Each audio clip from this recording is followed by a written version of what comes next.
What is going on, everybody? Welcome back to DSM Pre-Game Live exclusively here on DSM-Media's Philadelphia YouTube channel. Guys, if you are new to the channel, like the content, or want to support, make sure to smash that subscribe button. It is the best spot to get your thoughts, comments, and questions pulled up here on the screen with your host. I am one half of them tonight, Dylan Davis. To my left, my faithful co-host, Scotty. Sixers, Celtics matchup tonight. We're going to get into our keys to victory, standout stars, game predictions, and much, much more. But my man, happy Wednesday, and we got quite the battle on our hands in just under an hour.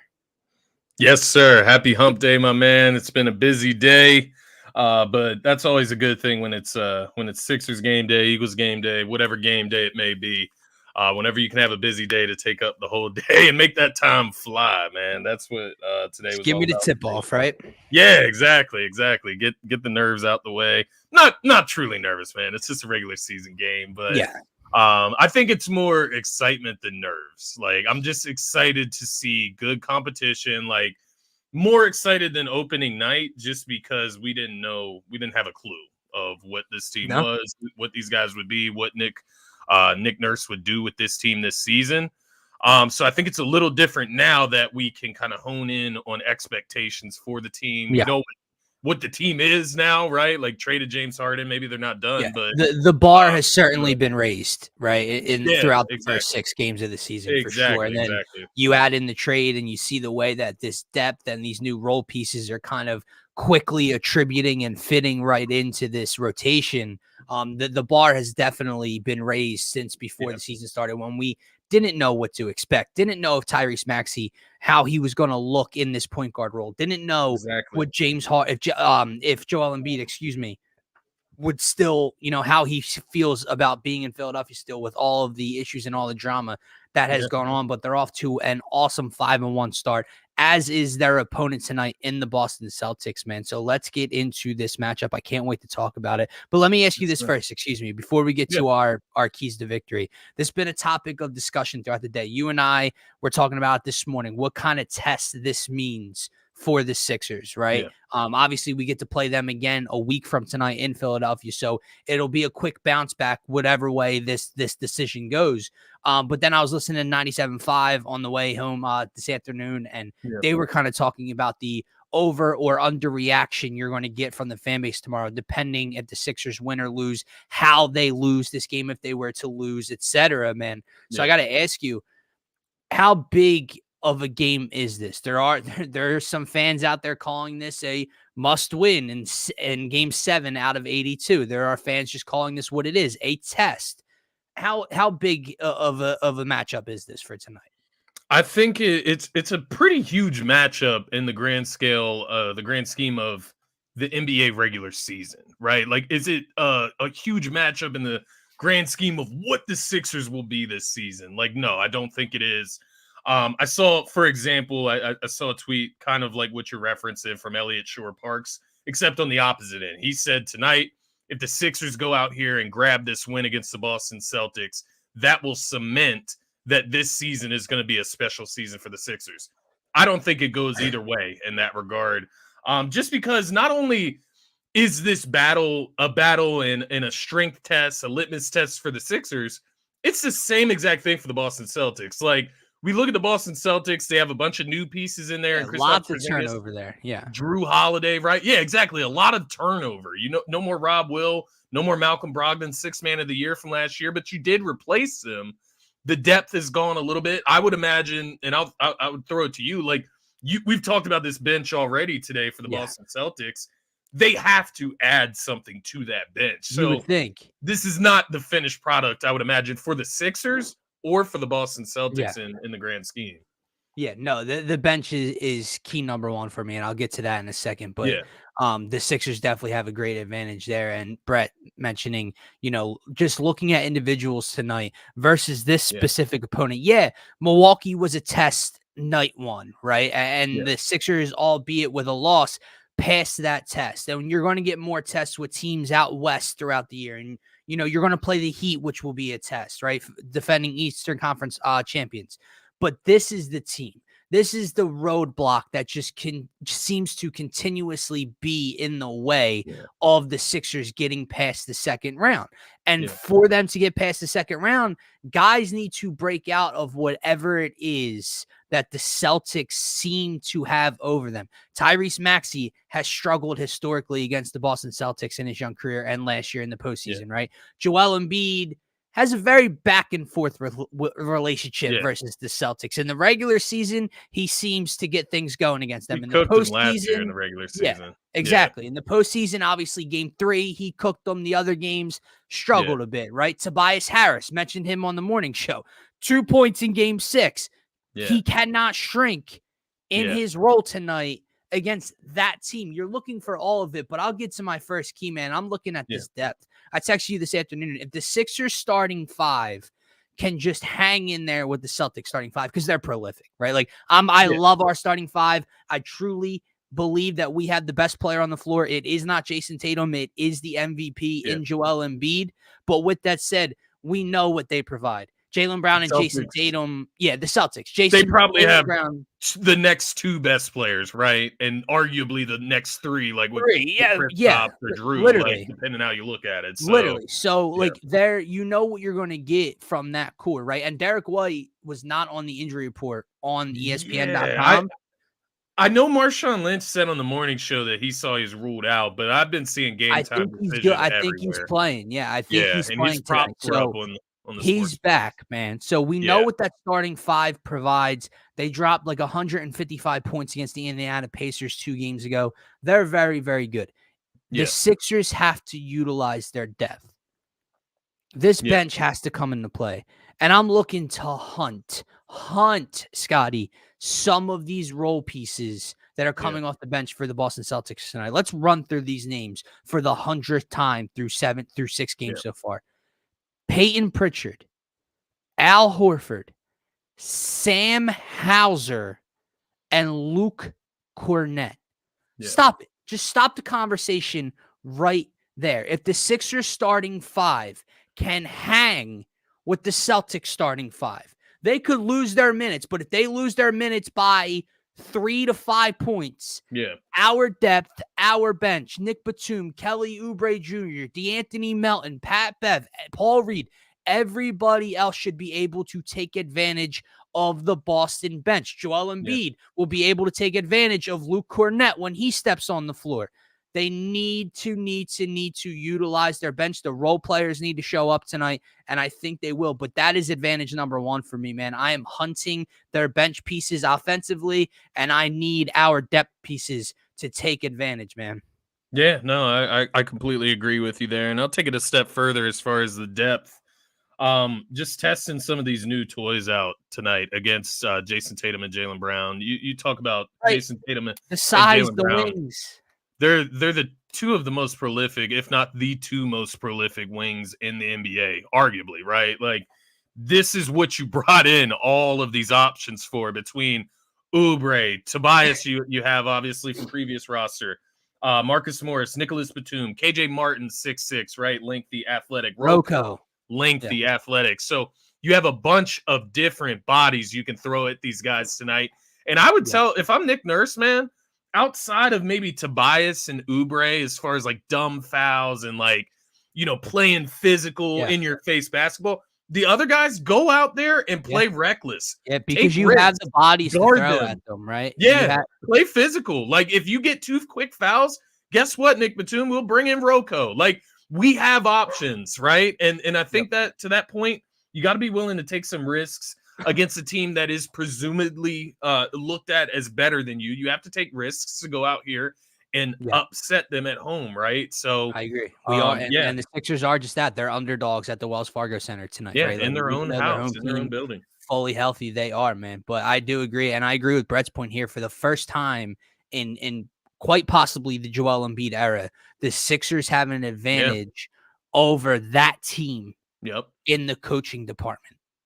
That's huge for tonight. I'm very, very interested to see how Nick Nurse attacks this Boston Celtics team on both ends, man. You and I came away from that Milwaukee game, and I think we were both in love with the way that he handled Giannis offensively, the different looks, the different traps, the double teams, the quick, second body thrown at him once he touches the ball close to the paint, the turnovers that they created when he brought the ball down closer to the floor. We love that, right? How do they handle that pair of wings tonight in Jason Tatum and in Jaylen Brown, right? That's step number one. And then offensively, right? How does he open up Joel Embiid versus a team and a guy in Al Horford who, like we talked about, Joel finally started cooking a lot in the regular season last year, but historically has given him problems early on in his career. How does Nick Nurse get him going? Tobias Harris, Tyrese Maxey. So I'm very, very interested in all of that. My second key, however, though, Scotty, is limiting Boston to one possession and one shot per possession. Is what I mean there. You cannot give this team second and third opportunities per possession. You cannot get outshot, out-hustled, outworked by the Boston Celtics. They are too damn good. And what's going to happen from it is kick out three after kick out three after kick out three. And those are the daggers, man. You put together a hell of a defensive possession. You force a bad shot, goes off the side of the rim. Jaylen Brown, Kristaps Porzingis comes down with it, kicks it out to Jason Tatum on the wing. He buries a three, and now you're putting your head down, going back up the floor. You have to finish defensive possessions with rebounds, man. Yeah, cannot happen against this team. I mean, this is not some prolific rebounding team that you're going up against. So, if Jason Tatum, Jaylen Brown are beating you to the ball, Derek White, a hustle guy, right, beating guys like Embiid to a rebound, that stuff just can't happen tonight. I'm hoping the additions of guys like Patrick Beverley, who has helped gather in some of these loose balls off the rim, in the air, right?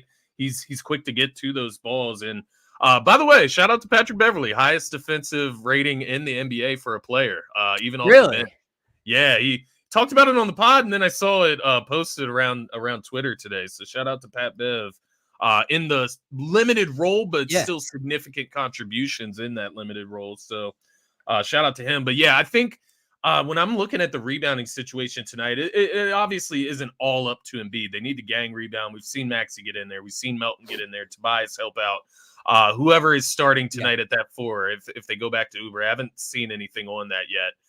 If that is the plan, but if it's Oubre, if it's Batum, if it's Rocco, whatever the case may be, you got to help rebound. But I do think rebounding defense, it starts with Embiid, and it starts with that idea that Nick Nurse put out there into the universe before this season started, and that was take risks, go out there and attack the glass, go out there and attack every layup that comes into the lane of the Sixers paint. And Embiid has done that without a doubt this season. That is something that I've been admiring out of Embiid. In one of the few areas that he has been better in, right? The one area, one of the few that he could be better in, aside from playmaking, was just the effort on defense constantly, the effort on the boards. And I think consistent pressure at the rim, exactly. The big time blocks, the blocks late in games, they've always been a part of what he can do and provide. But I'm talking first quarter. First quarter effort at the rim. You're not going to continue to try to come back in the paint and finish around here, because I'm going to punish it and I'm going to put it in the eighth row. And I would say so my second key to victory here, kind of off of your second key to victory, right? Rebounding and securing one possession or one shot possessions for the Boston Celtics. Part of that as well, getting those rebounds and getting out on the break, man. Get easy buckets. The pace has been there so far. Get this crowd involved, right? You get out on fast breaks. That means dunks. That means excitement for the crowd. They need to get out and get easy buckets against a tough Boston Celtics team. We know that they're going to come out and play the Sixers tough. So the Sixers need to take advantage of any easy baskets they can get. And quite honestly, they're fourth in steals in the NBA. What does that translate into? It translates into fast break opportunities. And one of the fastest players in the league. How can Maxey get off of that shrine against the Boston Celtics, right? Get off of that bad play trend. You get out on the break and you get easy buckets. You build your confidence. Again, another just complete 180 from last year's team to this year's team. Exactly. The Sixers team last year played in as a bottom 5 pace, right? This year they're a top half. I think they're top 13 or 12 in the league in terms of pace of play. That's huge. That's key. Like you said, huge upgrade, because you have the athleticism and the speed to do so.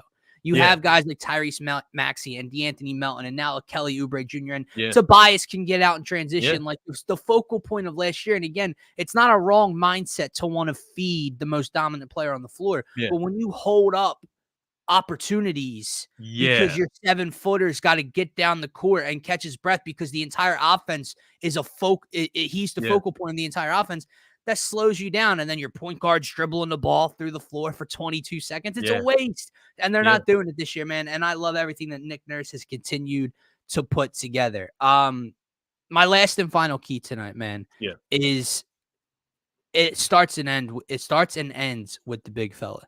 And this kind of goes against my first key a little bit. It's kind of hypocritical because I do think that the depth will play a huge role in this game tonight.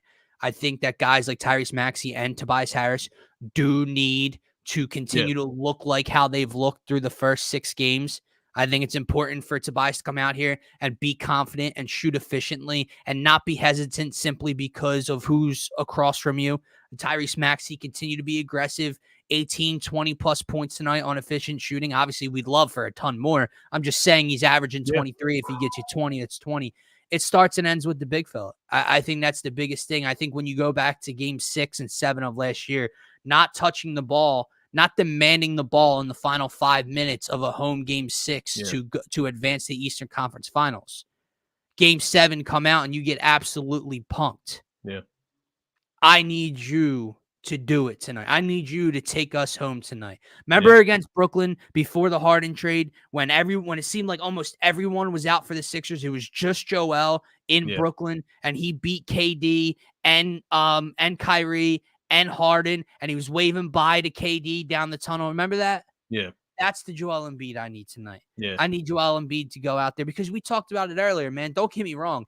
The 10 for 10 third quarter, the 48-point performance against the Wizards in 3 quarters is absolutely phenomenal. Yeah. He's on track to be to win the scoring title again, probably. But I need to see it tonight because the bottom line is I know it was game 1 and I know he got right immediately after that. But through 6 games, Joel Embiid has looked like an MVP for 5 and struggled against the contender we've played already in the Eastern Conference in Milwaukee. Yeah. I can't have him struggle again tonight. Yeah, no, I completely agree with you. And I think the one thing I'm going to be really watching with Embiid tonight, obviously a lot feeds into it. It's a lot of focus. It's a lot of keeping your composure, being ready for this game. But the turnovers, man, that's what I'm keeping my eye on. The sloppiness, lack thereof, hopefully, is what I'm hoping for. And that's going to be the biggest thing I believe for Joel Embiid. It's always the turnovers for him. Like it's either turnovers or bad shots or a mixture of both. And him losing his composure, getting an offensive foul, right? Something of that nature. That's when you see things start to unravel for not only Embiid but for the Sixers as well. And it's a trickle down effect to the rest of the team once that happens. It brings down morale, man. Once your leader is spiraling out, acting out of character. Right. What do the other guys look up to and think? Like, if he's acting like this, what am I supposed to do? Yeah. So it starts with him, and I completely agree there. Go ahead. I'll add this to it because we're looking at this matchup tonight between Boston and Philly, and I do think I'm not counteracting your point at all. I do think it starts with Embiid, but I do also think the way that we kind of cement ourselves as being a contender and as competing with Boston is building that camaraderie, man, and that chemistry and continuing that throughout what we've seen the last 5-6 games. Even in the first game against Milwaukee, wasn't Embiid's greatest game, but the Sixers played pretty well in that game around him. Absolutely. So I just want to see them continue to have fun, spread the ball around, and build that chemistry. Because I think when you look at this matchup, man, you look at Embiid and Maxey, right? Those are your 2 best players, at least from a scoring perspective, an offensive perspective of the team. And then you have Tatum and Jaylen Brown for the other team. And my question for the Sixers, and this will be a long-standing question until we get to the playoffs, until we see Boston in the playoffs, can Embiid and Maxey be a better coincided team in duo than Jaylen Brown and Jason Tatum? Jaylen Brown and Jason Tatum, I'm not sitting here saying that Maxey is better than either of those guys in any rate, but he can be better with Embiid than Tatum is with Jaylen Brown. And we've seen that over the years. they collide with each other with their skill sets, right? Whereas it feels like Maxey is steadily feeding along with Embiid. They play together. The chemistry, the communication is better. And so to that point, that's what I want to see the Sixers kind of hone in on and build tonight.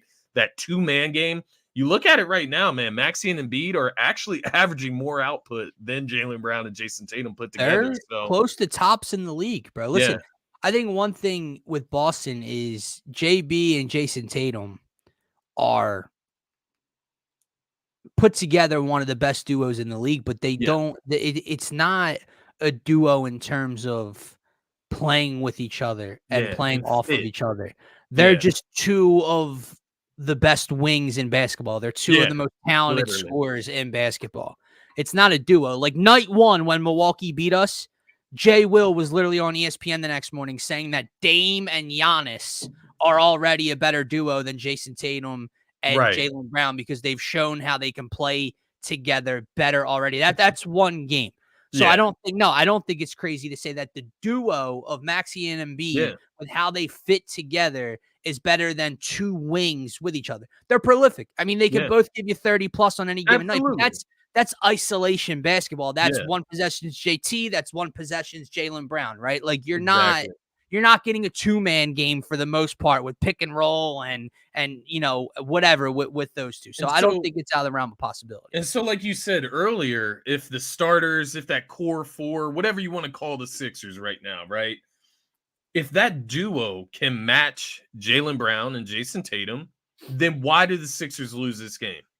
Why did the Sixers lose against the Celtics if they can match Jaylen Brown and Jason Tatum? Yeah. And so to that point, it feels like, with this matchup on paper, it feels like the Sixers actually have a very good matchup with Boston. Let me tell you what I was just thinking in the back of my head. Now, I may get hit with a very hard dose of reality in about 30 minutes, okay? Yeah. Not going to lie. I could get smacked in the face with it. Me too. But for the first time in a long time, and it's only been 6 games, but for the first time in a long time, when I look at both of these rosters, and I'm thoroughly enjoying seeing what I'm seeing from a Sixers point of view. Yeah. I feel like the Sixers have the better roster. For the first time, maybe ever in the Joel Embiid era, I feel like the Sixers have the better roster. That starting 5 is one of the best, if not the best, in the NBA. But we've had that right here in Philadelphia. Yeah. We had the year that we thought we were going to win it all, and Kawhi hits the triple bounce. It didn't matter. Why? Because Greg Monroe was coming off the bench for the 76ers. Because Mike Scott was the 6th man for the 76ers. For Christ's sake, Sam Hauser and Luke Cornett are coming off the bench for the Boston Celtics. Jason Tatum is not the best player on the floor tonight like he is in 90% of his matchups. Yep.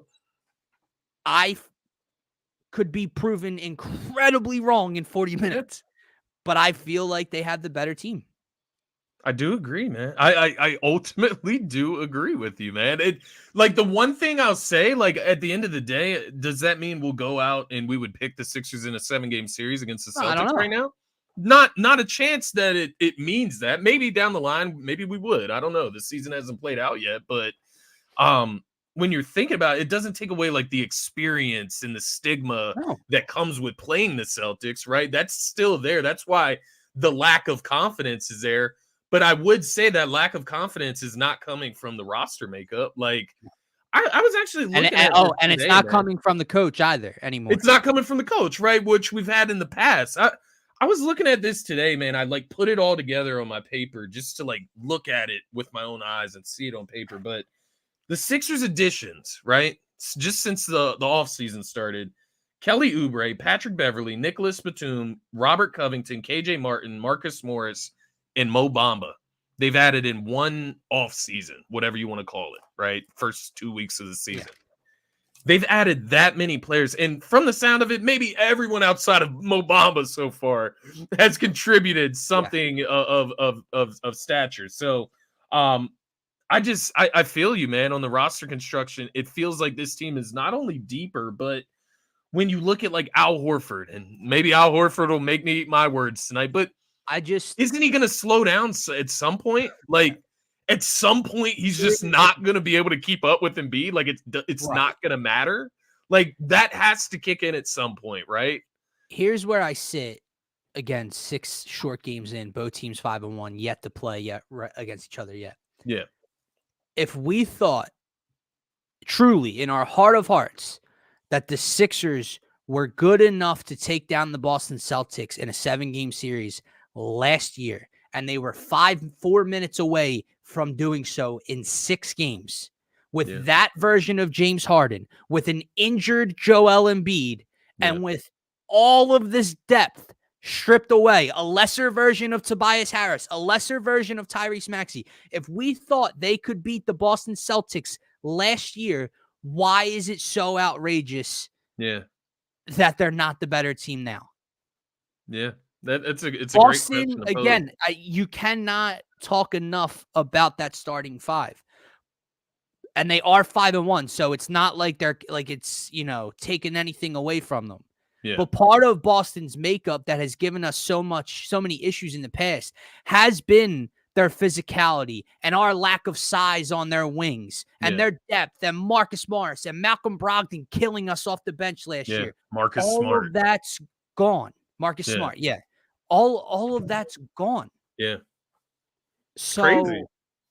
Again, it's crazy. They've basically switched like roles. Like they've switched like roster construction, if that makes sense. Like the Boston Celtics are top heavy. The Sixers are widespread now with a little bit at the top. So it is interesting, man. And I'm hoping that it just goes our way for one. Like I think that's the only thing holding me back is like one, just seeing it to believe it, and 2, just that thought of what can go wrong will go wrong. Like tonight's not the end all be all. Give it up at some point. We play the Celtics 3 more times in the regular season. Christ, we play them a week from tonight at home again.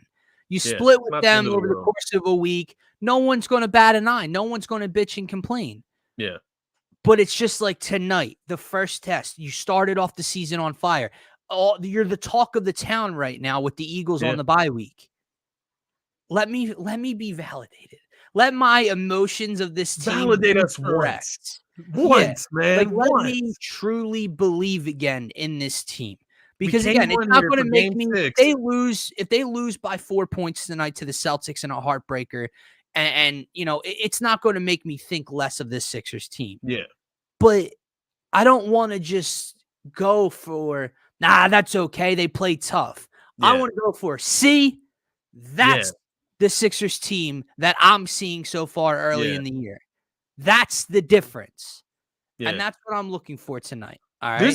There's a few things, man, from, just our experience podcasting here on DSM-Media together. There's a few things that will, like a few shows that will just always stick in my mind, man. I mean, I'm talking like the Phillies playoff pregame shows. Like, which game was it? Was it game 5 or game 6 where we're coming back home and I'm just nailing it in, right?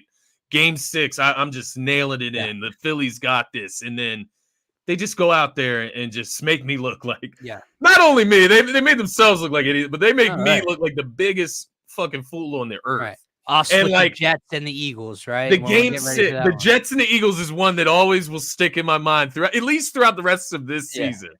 The game 6 pregame show before the Boston Celtics come into Philly, and we go out there, we're nervous, but we full and wholeheartedly back the Sixers to win that game 6 at home. And they just make a fool out of me and a fool out of us. And I'll never forget that. So I just want to be validated in my belief tonight. You can probably see where I'm going with my prediction tonight because, as you said earlier, it feels like we have the better team, man. We have the better coach. We have the better star player. Like, it's got to go the Sixers' way at some point, even just for one regular season game at the beginning of the season, right? Can we just have this one to validate us this one time in this universe? So wholeheartedly agree. I'm with you, man. I'm with you, brother. I think we both have a Sixers W tonight. I think we're both predicting them to start the year 6-1. I think we're both predicting a happy, celebratory Friday morning, Faithful Fanatic show, breaking this one down, and all that went right. But let's talk about who's going to make it that way. Who is your standout star tonight, Scotty? So I'm going to go in a different direction from the big fella. And if you want the big fella, you go ahead and you take him, brother, because we're going to need him tonight. And I mean that wholeheartedly. But I'm going with my guy, Tyrese Maxey. Of course, I want him to get off this knot of not playing well against Boston Celtics. I don't want Maxey to have that cloud over him. He doesn't have many clouds over his career. And even tougher task now with Drew there, right? Guarding him. Exactly. So I want to go out here and see Maxey. Main thing for me, be confident and be aggressive and be smart. Obviously, the turnovers, but that's usually not a problem. Be confident and be aggressive out there tonight. I'm looking for a 20-plus type of game, but I'm going to predict 25-plus points tonight. 4+ threes just to keep the Boston Celtics accountable. Maxey gets hot at home. And quite honestly, since he returned home, he hasn't shot the ball great from the three-point line, so he's due for it. That, and then give me 6+ assists tonight, Maxey. Keep Embiid involved, keep the other guys involved, and keep this offense organized. Low turnovers, high assists, and it should equal high production, high output for the Sixers, man. I'm going to go with Maxey on that one.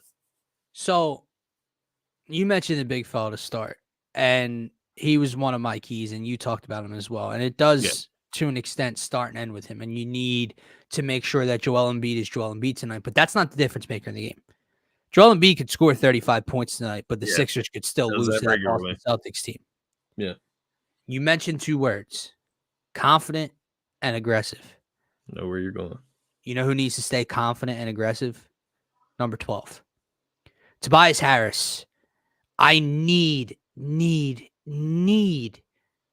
see this more of the same of what I've seen from him through 6 games tonight.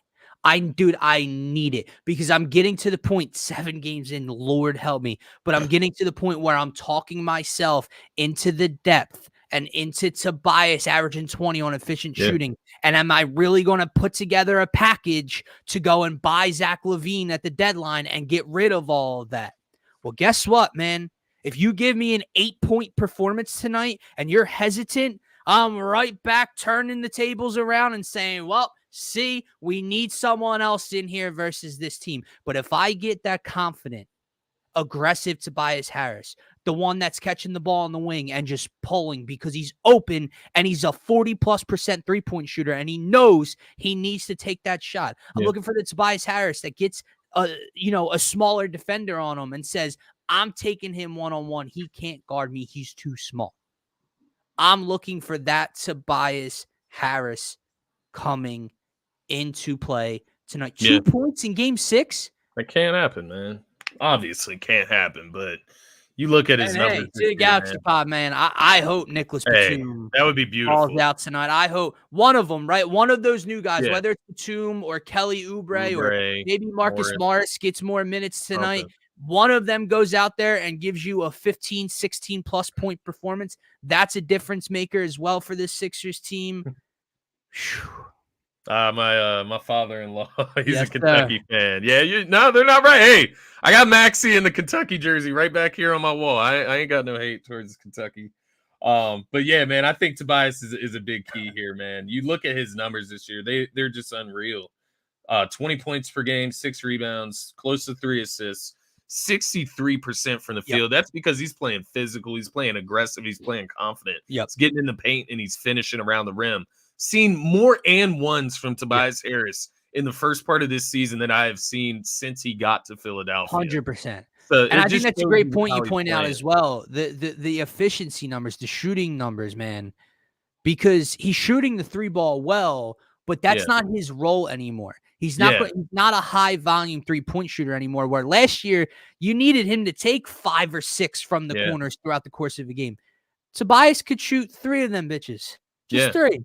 1 for 3, 2 for 3, whatever. 2 for 4 from the 3-point line. And then all those other buckets are coming within 12 feet, right? In the paint, at the rim, free throw line, in transition, whatever he's got to do to finish, man. But I think that's a very important point where his role is now changed to where he can be more of a downhill type of bucket getter put your shoulder down, put your back into somebody, and go make get Tatum a bucket. work.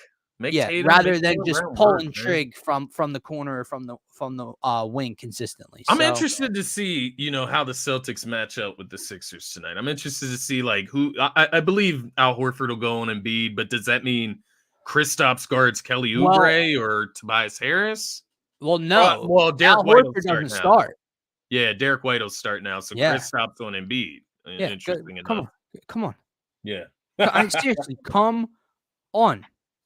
Yeah. He cooks KP every time. It just needs to continue with KP on the Celtics now, right? That's the new part of the equation is the Boston Celtics, man. Which, by the way, I do have a best bet for you. Shout out to Lord. Oh, speaking of, I got to get mine in. Lord Penguin on Twitter, man, pointed out Embiid over 45.5 points, rebounds, and assists. I believe it was at -125 the last time I checked. But basically, Embiid has averaged 52.6 points, rebounds, and assists at home this season, 48.6 points, rebounds, and assists at home last season. He's scored 46, 59, 52 points, rebounds, and assists versus Kristaps Porzingis in his last 3 meetings. 71, 58, 36, 46 versus Boston in his last 4 meetings. So Embiid's been on the cooker, man. The numbers would tell you. The numbers would tell you that's the route to go tonight. Yeah. Yeah, it certainly would, man. Where are you going?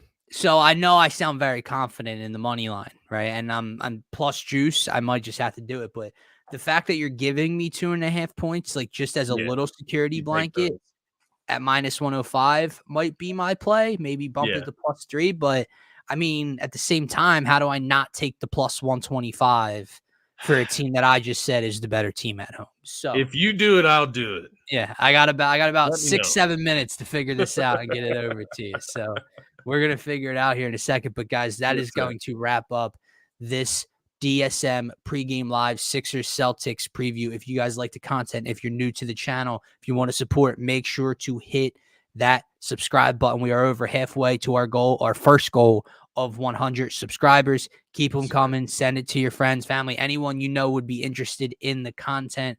We love to interact with you guys and get your comments on the screen here with us. For myself, for Scotty, for DSM, have a great rest of your Wednesday, and go Sixers. Go Sixers.